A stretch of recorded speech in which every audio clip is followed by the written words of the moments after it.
In order to make sure that you're safe up on the roof, I highly recommend starting at the bottom and moving your way forward, because it's never safe to move backwards on a roof. So start at the bottom, see what's behind you, set yourself up, get your footing, and start marking up damage. You're going to want to start from the left side and move right, and then start moving up progressively and go through each course of shingles. Again, you're going to put a dot underneath each one if you're meeting with an adjuster. If you're there for a homeowner and that's your initial inspection, circling the damage is totally fine. You're the professional, you're there to identify damage, you're going to do your job the way it's done. And you do it the same way a lot of the adjusters do it. It just shows that you have the professionalism and the aptitude to actually find the damage. Sometimes you're going to find damage on the bottom of the shingle or on the corner. Still damage. Some carriers don't like to call that damage because, quote unquote, that is the area where it's most susceptible to get hurt from even foot traffic. But if it's able to get hurt by foot traffic, it's also equally able to get hurt by damage, because it is a point where it's most likely to lose more granules. One other thing to want to pay attention to is mechanical or blisters damage. And again, that's not something that's damaged from the hail or from an impact from hail. However, you'll see that it's got very sharp edges. It's not very mushy. It doesn't feel like, kind of sometimes people say it feels like a normal hail, it feel like kind of like an apple after it's been bruised. Same concept here. In this case, I would still identify it and then document as a B for blister. This shows that you're actually a professional. When you meet with an adjuster, they'll at least respect that. I sometimes recommend starting with the blisters and the mechanical damage. If you see like stuff that's like torn, just want to note this roof has already been approved. So, you know, if it's torn like this, it's not from wind, it's just mechanical damage. So that's why we document as an M. This shows that you're establishing professionalism. Sometimes you'll find cuts in the shingle or where somebody's walking and you can see a lot of foot traffic. It's okay to document things that aren't related to hail. So this way we could identify what isn't hail and then look for what is. We've documented the back of the house and the rear for the damage. Now we moved on to the front. Before I mark it up, I'm going to visually inspect it and see what kind of damages I find. We always want to look for any creases in shingles or shingles that are missing. Now the first thing that you're going to observe is over here there's actually shingle missing, but it doesn't look like it was created by wind. Maybe somebody was cleaning out the gutters and was lifting up the shingles or trying to get underneath it, or maybe a rodent got in there. That could be a raccoon damage. A lot of times that's also a covered peril under the policy. But in this case, this was a hail event, so I would never point that out to an adjuster if I know for a fact it's probably not from wind damage.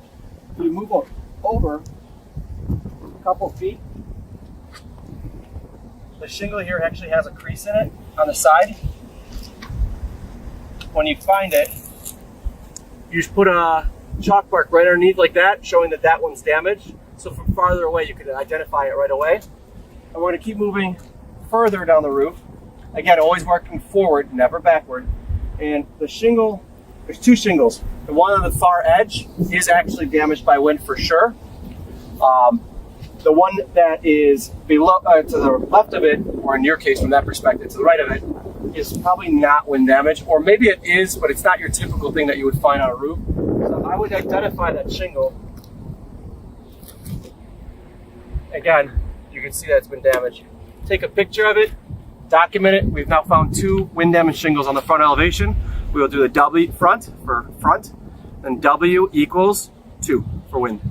A couple other notable things. Once an adjuster's agreed with you that they own for the front or they've identified the damage, don't jump the gun on this. Wait till they finally said they're going to pay for it. When they say they paid for that elevation, but they say they don't find any damage on the right or left elevation, some key things that you should note and document. One, the shingles on this elevation, on the front elevation, are wrapped underneath the valley line of the right elevation. The shingles are run a full course, some of them up here, some of them a little lower, some of them higher, because there's still 3 tabs run up all the way. Architectural is the same thing. And then the valley line on top of it is cut. In order to remove and replace this roof, you have to tie into this roof and cut it.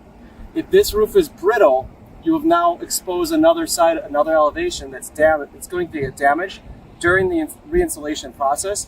They now owe for this elevation, or at the very least, up to 1 1.5 feet on both sides at the very least, because you still have to put ice and water shield down the valleys. Real quick, we're going to just address closed cut valleys and how they're done. If you look on this left side of the elevation, if that elevation was paid for and gets tucked underneath the right elevation up until this point, this elevation will have to be manipulated up until here at least, where the purple was. On the right side, if the shingles are brittle or not repairable, the entire slope has to be replaced because now you've tied into that one. Under a woven cut valley example, you're going to see these are actually woven together and there's no cut down the middle and they go crisscross right over each other. Again, moving into each elevation. And then finally, here's a couple more examples of woven shingles where they're tied in. There's no cut before them. And here's a California cut where you have the shingle underneath at the same angle as the valley line. And here you'll see the actual California cut valley example. See, safety is important. I don't want you leaning your body over the edge to find hail. But if you look over the edge like this and you use your light, you may find some hail hits. I found one. We're going to document that, chalk it up, take a picture, and then possibly take one from the ground if it's possible. Here's a quick debrief on what we found up on this roof, and you'll find on every roof practically. The top of your shingles, obviously we have a 3-tap shingle, which is 3 separate tabs across on this specific roof. This is not an architectural, it is a 3-tap. Next, we're going to pay attention to the ridge. This is the top of the roof, just like this is the ridge, the top of the roof. If this was on an angle and going sideways, then it would be considered a hip, and I'll show you a picture of what that is. Other things to note, these are considered turtle vents. You want to document if they're metal or plastic. You have your furnace cap and collar. You have your soil stack, pipe stack with neoprene on it. Again, there's the lead ones that you could use on it. A couple other things I didn't mention earlier. When you have 2 roofs that meet and they let water shed down the middle, that is called a valley.